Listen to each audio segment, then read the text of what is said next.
Hey guys, what's up? This is Jonathan Arbuda and you're watching I Love Tansyong TV, a channel that highlights and celebrates the beauty of life. If you are new to this channel, consider subscribing. Click the subscribe button at yung bell notification na katabi naman ito para ma-notified kayo moving forward sa mga upcoming uploads ko. And if you're using our social media, Twitter, Facebook, and Instagram, please follow me is at I Love Tansyong and visit my blog. It's www.ilovetansyong.com kasi may mga video ako doon na nilalagay na hindi nakarating dito sa channel na to. Kaya check that out, guys.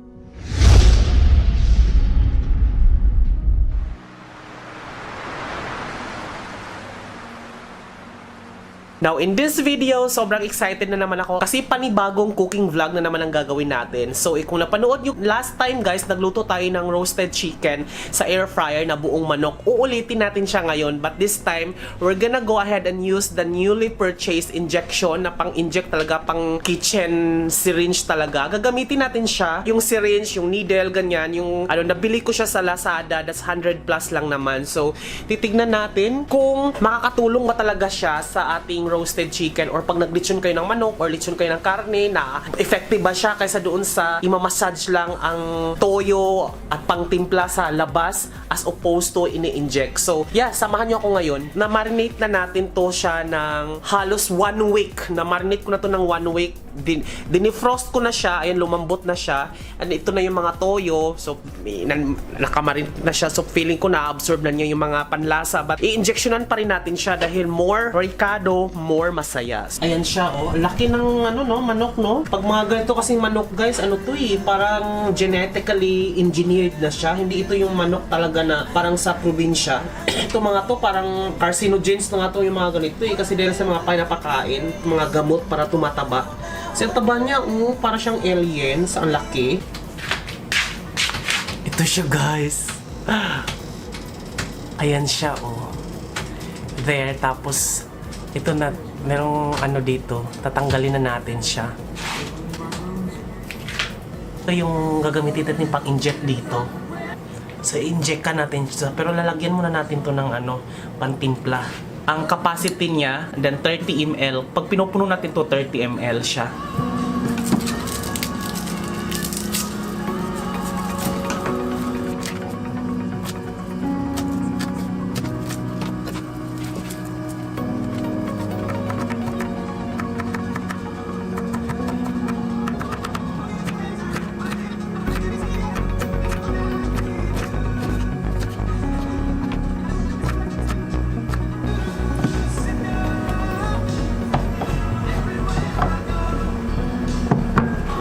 Lagyan natin ang dahon ng laurel, guys. Lagyan natin ng ginisa mix. Ito yung MSG rin to eh. So, pwede na to. Yung magic sarap. Chili powder. Kailangan natin yan para magkaroon ng sipa. Liquid seasoning. Garlic powder, pepper powder. Lagyan natin ng toyo, konting suka, sesame oil, turmeric powder, or ito yung luyang dilaw. Halo-haluin lang natin, guys. Then next, ilagay na natin yung mga stuffing, mga sibuyas, ganon.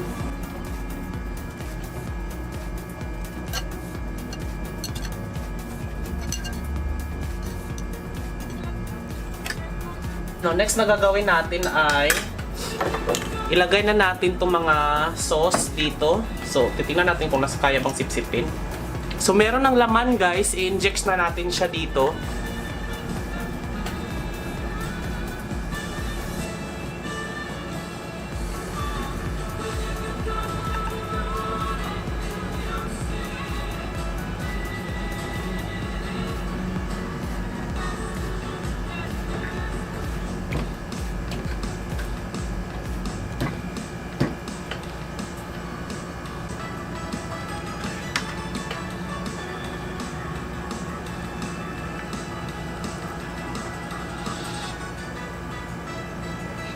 Sa legs.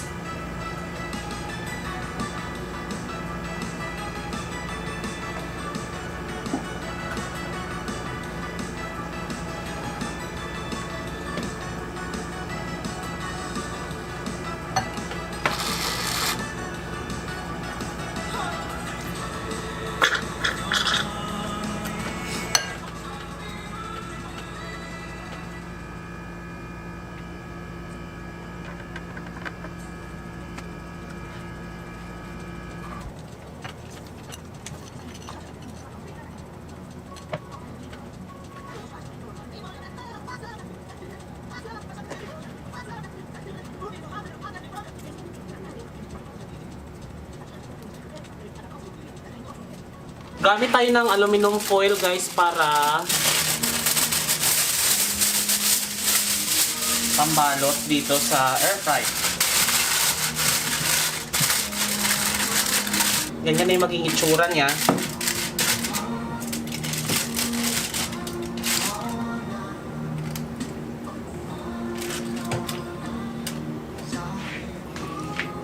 So magiging ganito na yung itsura niya guys. Yan, so ilalagay na natin sa air fryer. So yan na siya, sobrang yung ano yan, na-inject na talaga siya. So try natin kung ano magiging mas malasa ba siya kung naka-inject. So,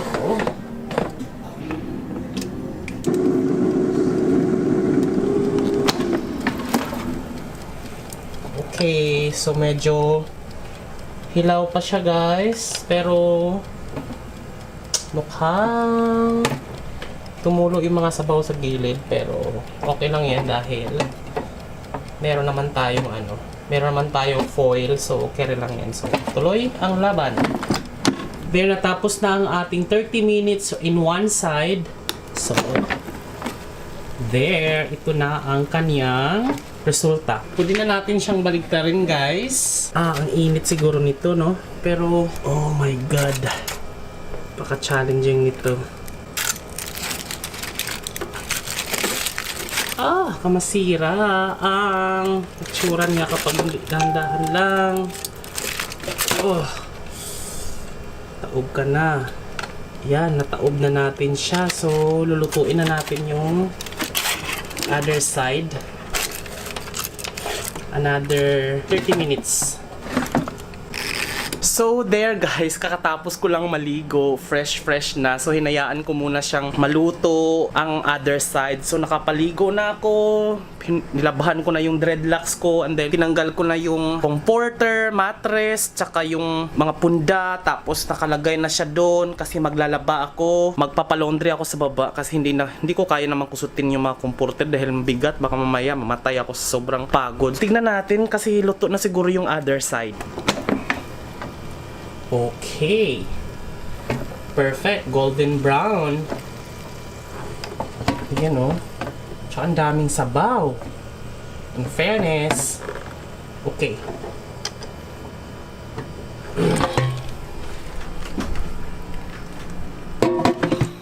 Oh my god, ang bigat. Hindi ko siya kaya, mga pakla.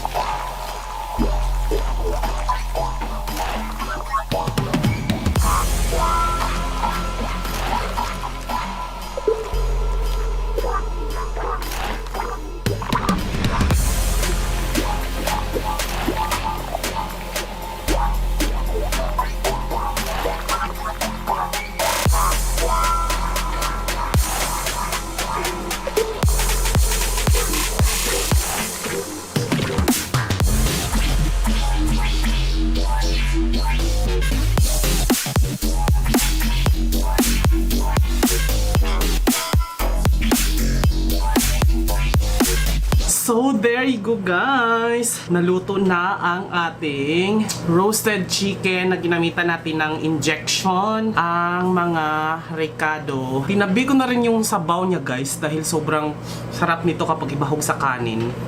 So titikman natin yung paa.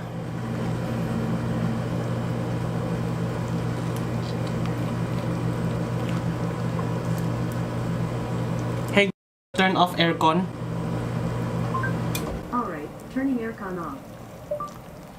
Oh, okay.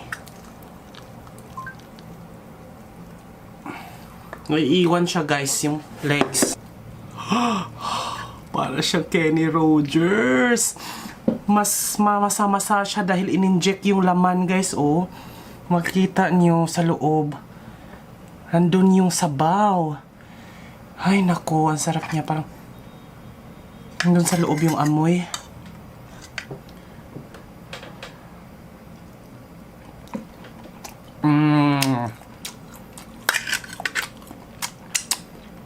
Para siyang Kenny Rogers na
Masarap siya.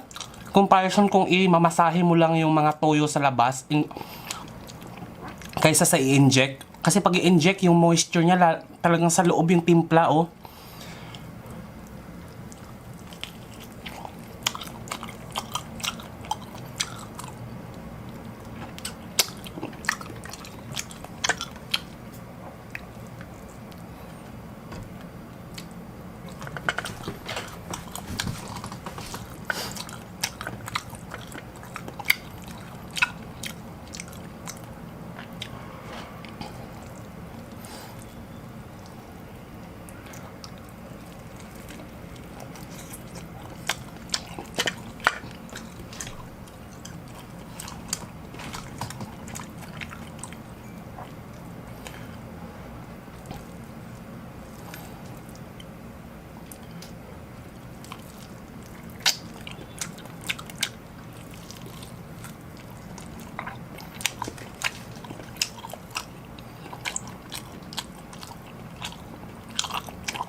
Ang harap siya. Hindi mo na kailangan ng sausawan.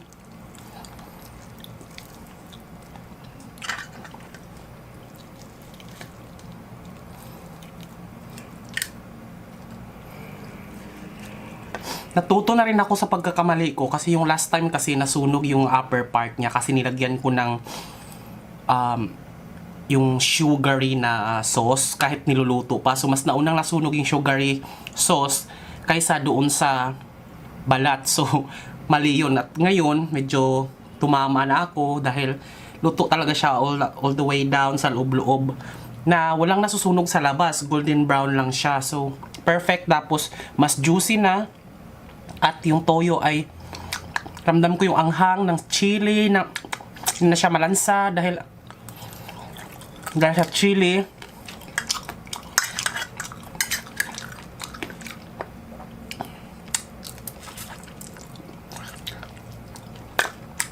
Perfect siya, guys. So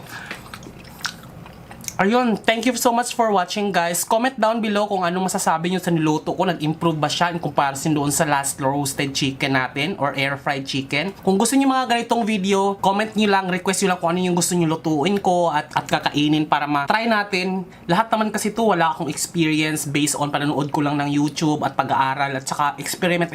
At saka dapat ingat-ingat lang din sa pagluluto. Pero tingnan mo na perfect naman siya. Mukhang pang restaurant naman ang aking naluto at ang sarap niya. Konti konting plating na lang, no? Kasi mukhang madungis ako mag-plating dahil talagang ako lang naman mag-isang kakain, hindi naman siya pang restaurant. So, in the future, baka gagawa tayo ng video about naman plating, paano magiging perfect ang plating, na ako yung gagawa, na wala talagang nagtuturo. Sa lahat, sariling sikap ko lang talaga to, guys. So, thank you so much for watching. Sana nag-enjoy kayo. If nag-enjoy kayo, hit the like and then share nyo rin to sa mga kaibigan nyo na mahilig sa air fryer. So, at roasted chicken. So, baka makatulong sa kanila yung tip na ginawa natin ngayon. So, this has been Jonathan Orbuda saying, keep smiling because life is worth celebrating for.